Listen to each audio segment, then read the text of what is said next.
Hi everyone, welcome back to my channel. My name is Eve and today you're going to need a cup of tea because it's going to be a really intense um, video because we're talking about something pretty important. We're talking about remortgaging, which is also called refinancing. Usually after 2 to 3 or 5 years after being a first-time buyer for the first time, this will be the first time you might be thinking about remortgaging, and remortgaging just basically means switching your current mortgage deal to a new deal, either with your existing lender or a new lender. So why would you remortgage to begin with? Well, there are three reasons. So you can get a better interest rate. So that's the first one. And so that saves you some money. The second reason is to access the equity in your home.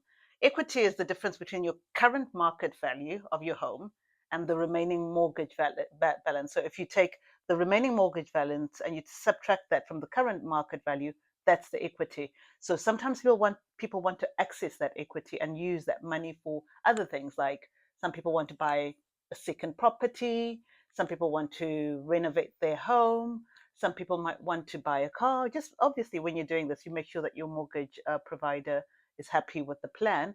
But that is in the remortgaging or refinancing stage is when you can actually access this money, which you've got locked up in your house.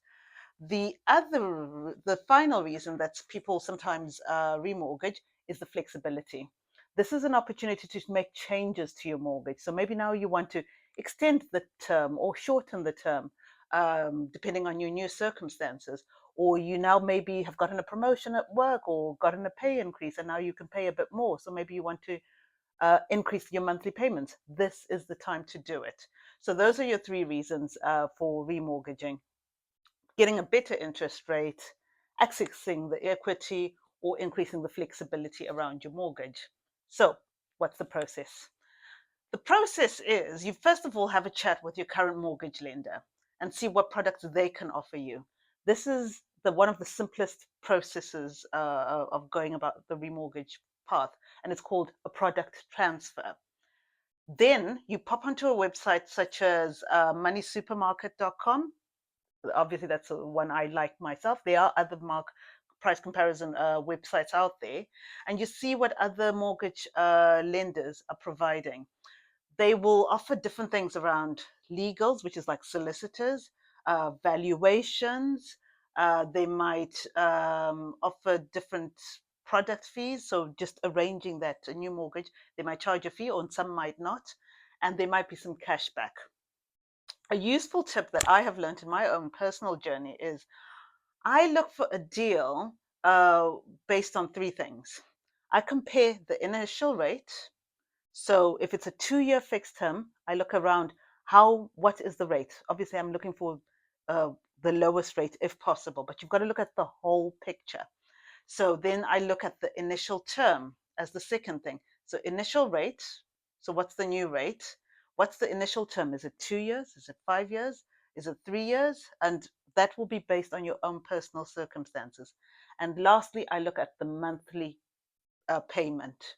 I only look at the initial term because, like everyone else who's watching this channel, we are becoming financially literate. And at the end of that term, I will be looking for another deal. I'm not just going to stick around on the same mortgage deal, because what happens is at the end of your term, let's say it was a 2-year fixed or a 3-year fixed term, at the end of that, if you do nothing, the mortgage lender swaps you over to their standard variable rate. And this is usually way more expensive. Okay.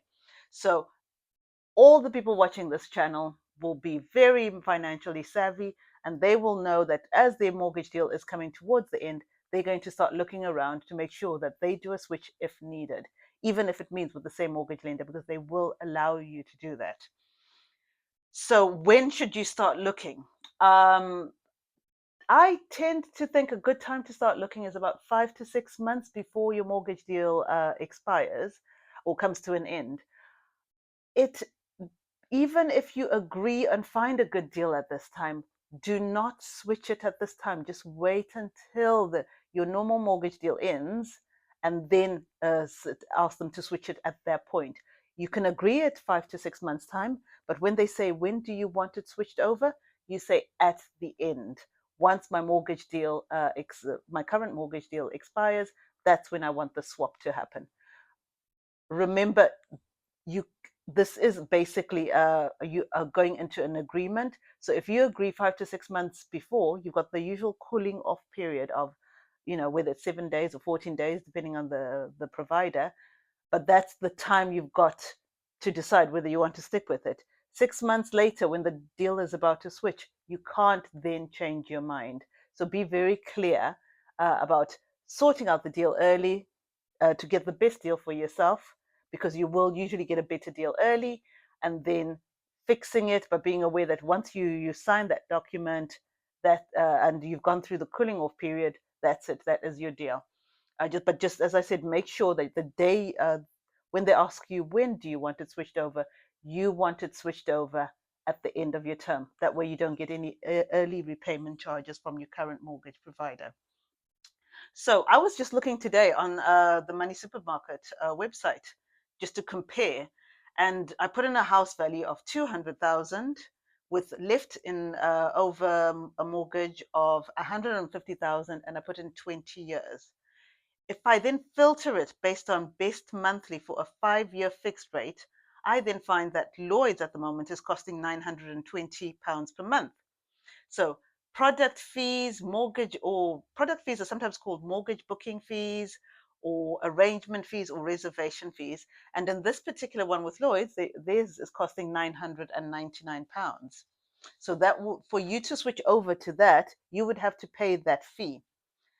Sometimes this fee can be added to the balance of the mortgage, but beware of this because it increases your cost. If you add on more money to your mortgage over 20 years, you pay more in interest. Okay. So also, I always make sure I look at whether that particular mortgage deal allows overpayments.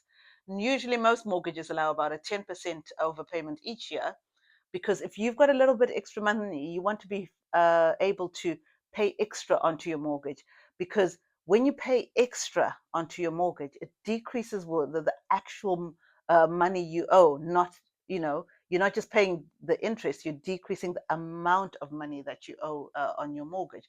So it's a good deal. So based on like the current Money Supermarket website, the initial rate with Lloyd's is 4.14% today. So obviously this is just based on the readings today. And they then give you the initial term cost. Comparison websites tend to give you like this like overall figure, which just makes it easier for you to then compare different mortgage deals, which remember though, you've got to compare like for like. So if you're looking at 2-year deals, look at 2-year deals and compare those and see what the initial cost, which is everything together included for the time. Let's say if it's a 5-year deal, so what are you paying overall, fees, everything in that initial 5-year period, and then compare that with another deal, which is exactly the same, which might have different variables in it. Like maybe the other one might not have the the product fee of £999. So it's a matter of, but might have a higher percentage initial rate of interest.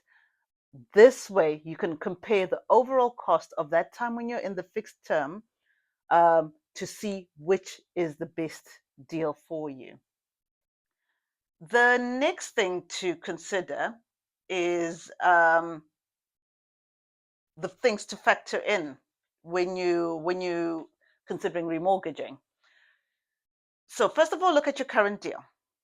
Make sure you know the date it ends, because paying early might incur you some early repayment charges.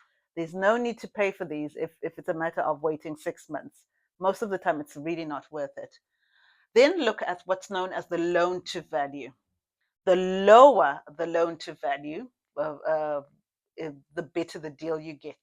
So what the loan to value is if your house has gone up in price and you've paid off a chunk of your loan, you might then qualify for lower interest rates. So you can find an estimate of your home's current market value on websites such as Zoopla. So consider the loan to value, consider when your current mortgage deal ends, and then also consider any fees and costs. So watch out for arrangement fees, legal and valuation costs, and exit fees from your current mortgage lender if you really want to leave before the end of your term. Try to make sure you've got the best credit score you can, because the better your score, the more competitive rates usually you might find. This might not be such a high impact if you're sticking with the same lender and your monthly payments are going down. Also, consider what is the purpose for you remortgaging. Is it to save money? Is it to access money for home improvements? Is it to, all these factors factor into which is the right deal for you. So that was a quick rehash of what remortgaging is, and the things to consider when you're thinking about remortgaging. What I'll do is my next video, I will do a video on the different types of remortgages that are out there so that you can decide which one is the best one for you. So remember, everything that I'm giving you is my personal opinion based on my personal experience. It is not financial advice. If you're looking for financial advice, obviously find someone who's registered and is able to give you proper financial advice. This is just for education purposes only. If you found this video useful, please give a thumbs up, share it with someone else who might find it useful, and please subscribe because it does encourage other people to view the channel. Thank you very much. Bye.